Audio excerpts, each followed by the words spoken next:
Ma popularité commençante répandit sur mon second séjour à Rome quelque chose de ce sentiment d'euphorie que je devais retrouver plus tard à un degré beaucoup plus fort durant mes années de bonheur.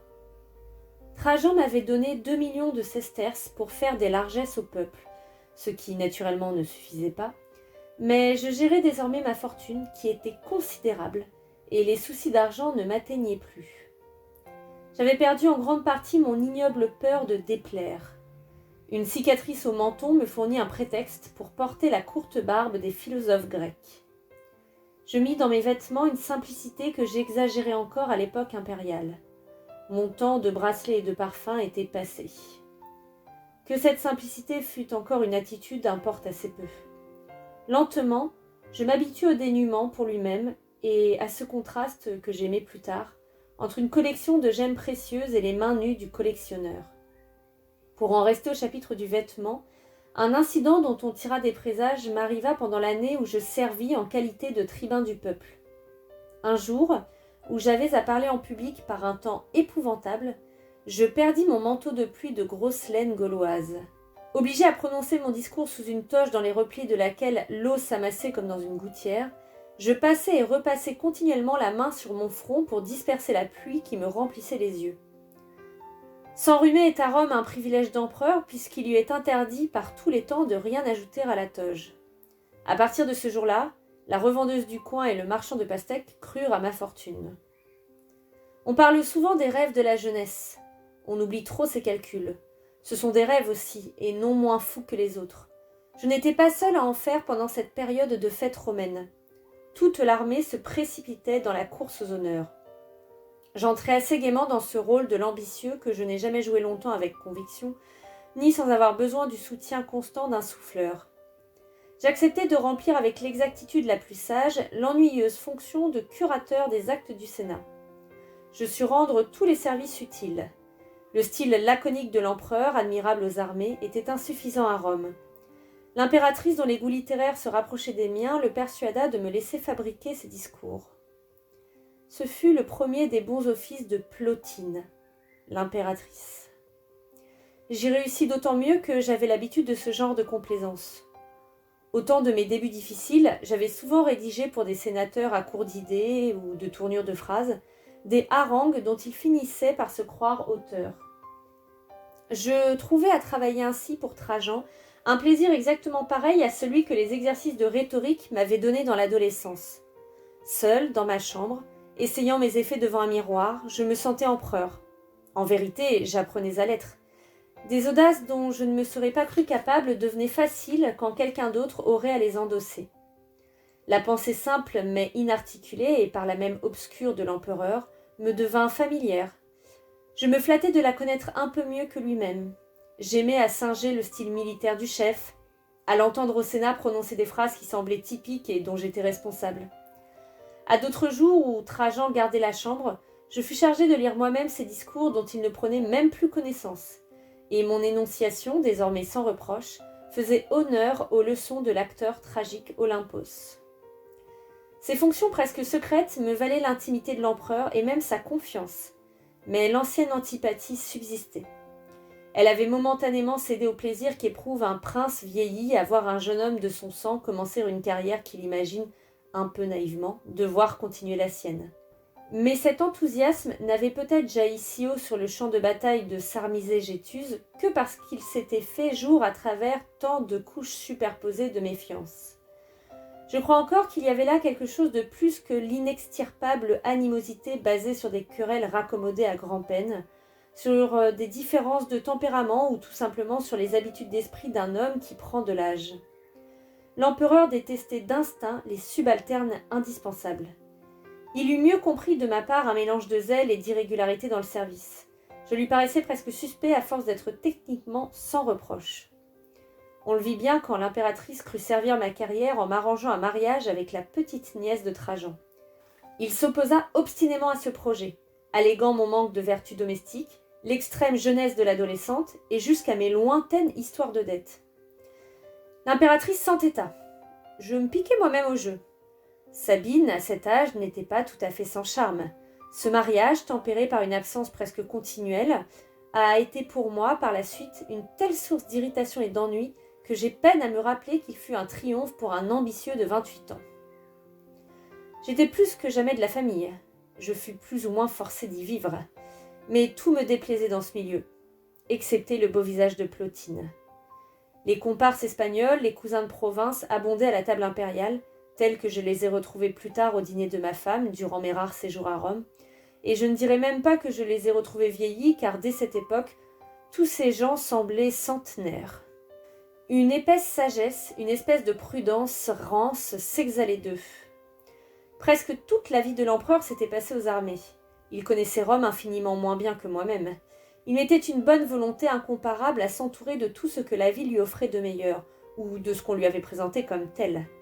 L'entourage officiel se composait d'hommes admirables de décence et d'honorabilité, mais de culture un peu lourde et dont la philosophie assez molle n'allait pas au fond des choses. Je n'ai jamais beaucoup goûté l'affabilité empesée de Pline, et la sublime roideur de Tacite me paraissait enfermer une vue du monde de républicains réactionnaires, arrêtés à l'époque de la mort de César. L'entourage nullement officiel était d'une grossièreté rebutante, ce qui m'évita momentanément d'y courir de nouveaux risques. J'avais pourtant envers tous ces gens si variés la politesse indispensable. Je fus déférent envers les uns, souple aux autres, encanaillé quand il le fallait, habile et pas trop habile. Ma versatilité m'était nécessaire. J'étais multiple par calcul, ondoyant par jeu. Je marchais sur la corde raide. Ce n'était pas seulement d'un acteur, mais d'un acrobate qu'il m'aurait fallu les leçons. On m'a reproché à cette époque mes quelques adultères avec des patriciennes. 2 ou 3 de ces liaisons si critiquées ont plus ou moins duré jusqu'au début de mon principat. Rome, assez facile à la débauche, n'a jamais beaucoup apprécié l'amour chez ceux qui gouvernent. Marc-Antoine et Titus en ont su quelque chose. Mes aventures étaient plus modestes. Mais je vois mal dans nos mœurs comment un homme que les courtisanes écœurèrent toujours, et que le mariage excédait déjà, se fut familiarisé autrement avec le peuple varié des femmes. Mes ennemis, l'affreux Servianus en tête, mon vieux beau-frère, à qui les 30 ans qu'il avait de plus que moi permettaient d'unir à mon égard les soins du pédagogue à ceux de l'espion, prétendaient que l'ambition et la curiosité avaient plus de part dans ses amours que l'amour lui-même, que l'intimité avec les épouses m'introduisait peu à peu dans les secrets politiques des maris, et que les confidences de mes maîtresses valaient bien pour moi les rapports de police dont je me suis délectée plus tard. Il est vrai que toute liaison un peu longue m'obtenait presque inévitablement l'amitié d'un époux, gras ou malingre, pompeux ou timide, et presque toujours aveugle, mais j'y trouvais d'habitude peu de plaisir et moins de profit. Il faut même avouer que certains récits indiscrets de mes maîtresses, faits sur l'oreiller, finissaient par éveiller en moi une sympathie pour ces maris si moqués et si peu compris. Ces liaisons agréables quand ces femmes étaient habiles devenaient émouvantes quand elles étaient belles. J'étudiais les arts, je me familiarisais avec des statues, j'apprenais à mieux connaître la Vénus de Cnide ou la Léda tremblant sous le poids du cygne. C'était le monde de Tibulle et de Properce, une mélancolie, une ardeur un peu factice mais entêtante, comme une mélodie sur le mode phrygien, des baisers sur les escaliers dérobés, des écharpes flottant sur des seins, des départs à l'aube et des couronnes de fleurs laissées sur des seuils. J'ignorais presque tout de ces femmes. La part qu'elles me faisaient de leur vie tenait entre 2 portes entrebâillées. Leur amour, dont elles parlaient sans cesse, me semblait parfois aussi léger qu'une de leurs guirlandes, un bijou à la mode, un ornement coûteux et fragile. Et je les soupçonnais de mettre leur passion avec leur rouge et leur collier. Ma vie à moi ne leur était pas moins mystérieuse. Elles ne désiraient guère la connaître, préférant la rêver tout de travers.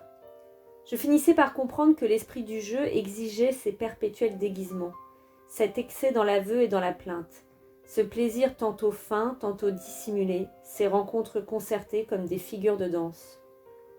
Même dans la querelle, on attendait de moi une réplique prévue d'avance, et la belle éplorée se tordait les mains comme en scène. J'ai souvent pensé que les amants passionnés des femmes s'attachent aux temples et aux accessoires du culte au moins autant qu'à leur déesse elle-même. Ils se délectent de doigts rougis aux aînés, de parfums frottés sur la peau, des 1000 ruses qui rehaussent cette beauté et la fabriquent parfois tout entière.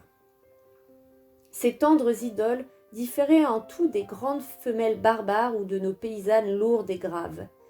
Elles naissaient des volutes dorées des grandes villes, des cuves du teinturier ou de la vapeur mouillée des étuves, comme Vénus de celle des flots grecs. On pouvait à peine les séparer de la douceur fiévreuse de certains soirs d'Antioche, de l'excitation des matins de Rome, des noms fameux qu'elles portaient, du luxe au milieu duquel leur dernier secret était de se montrer nus, mais jamais sans parure. J'aurais voulu davantage. La créature humaine dépouillée, seule avec elle-même, comme il fallait bien pourtant qu'elle le fût quelquefois, dans la maladie ou après la mort d'un premier-né ou quand une ride apparaissait au miroir. Un homme qui lit ou qui pense ou qui calcule appartient à l'espèce et non au sexe. Dans ses meilleurs moments, il échappe même à l'humain. Mais mes amantes semblaient se faire gloire de ne penser qu'en femme. L'esprit ou l'âme que je cherchais n'était encore qu'un parfum. Il devait y avoir autre chose. Dissimulé derrière un rideau, comme un personnage de comédie attendant l'heure propice, j'épiais avec curiosité les rumeurs d'un intérieur inconnu, le son particulier des bavardages de femmes, l'éclat d'une colère ou d'un rire, les murmures d'une intimité, tout ce qui cessait dès qu'on me savait là. Les enfants, la perpétuelle préoccupation du vêtement, les soucis d'argent, devaient reprendre en mon absence une importance qu'on me cachait. Le mari même, si raillé, devenait essentiel, peut-être aimé. Je comparais mes maîtresses au visage maussade des femmes de ma famille, les économes et les ambitieuses, sans cesse occupées à apurer les comptes du ménage ou à surveiller la toilette des bustes d'ancêtres. Je me demandais si ces froides matrones étreignaient elles aussi un amant sous la tonnelle du jardin, et si mes faciles beautés n'attendaient que mon départ pour se replonger dans une querelle avec l'intendante. Je tâchais tant bien que mal de rejointoyer ces deux faces du monde des femmes. L'an dernier, peu après la conspiration où Servianus a fini par laisser sa vie, une de mes maîtresses d'autrefois prit la peine de se rendre à la villa pour me dénoncer un de ses gendres. Je n'ai pas retenu l'accusation, qui pouvait naître d'une haine de belle-mère autant que d'un désir de m'être utile. Mais la conversation m'intéressait. Il n'y était question, comme jadis au tribunal des héritages, que de testaments, de machinations ténébreuses entre proches, de mariages inattendus ou infortunés.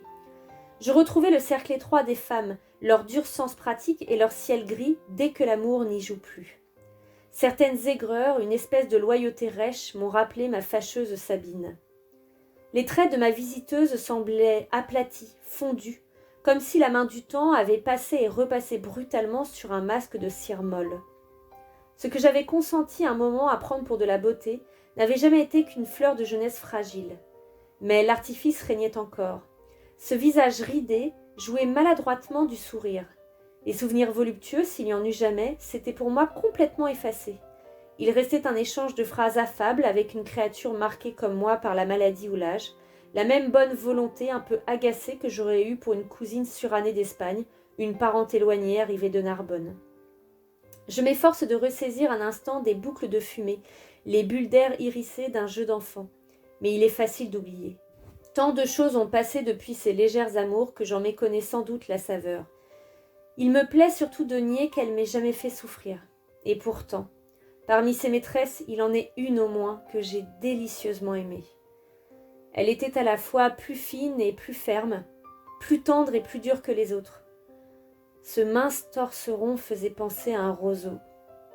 J'ai toujours goûté la beauté des chevelures, cette partie soyeuse et ondoyante d'un corps, mais les chevelures de la plupart de nos femmes sont des tours, des labyrinthes, des barques ou des nœuds de vipères. La sienne consentait à être ce que j'aime qu'elle soit, la grappe de raisin des vendanges ou l'aile. Couchée sur le dos, appuyant sur moi sa petite tête fière, elle me parlait de ses amours avec une impudeur admirable. J'aimais sa fureur et son détachement dans le plaisir, son goût difficile et sa rage de se déchirer l'âme. Je lui ai connu des douzaines d'amants. Elle en perdait le compte. Je n'étais qu'un comparse qui n'exigeait pas la fidélité. Elle s'était éprise d'un danseur nommé Bathile, si beau que toutes les folies étaient d'avance justifiées. Elle sanglotait son nom dans mes bras. Mon approbation lui rendait courage. À d'autres moments, nous avons beaucoup ri ensemble. Elle mourut jeune, dans une île malsaine où sa famille l'exila à la suite d'un divorce qui fit scandale. Je m'en réjouis pour elle car elle craignait de vieillir. mais c'est un sentiment que nous n'éprouvons jamais pour ceux que nous avons véritablement aimés. Elle avait d'immenses besoins d'argent. Un jour, elle me demanda de lui prêter 100 000 sesterces. Je les lui apportai le lendemain. Elle s'assit par terre, petite figure nette de joueuse d'osselets, vida le sac sur le pavement et se mit à diviser en tas le luisant monceau.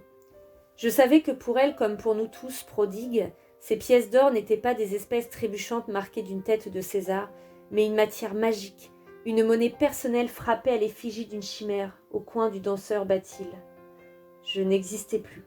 Elle était seule, presque laide, plissant le front avec une délicieuse indifférence à sa propre beauté.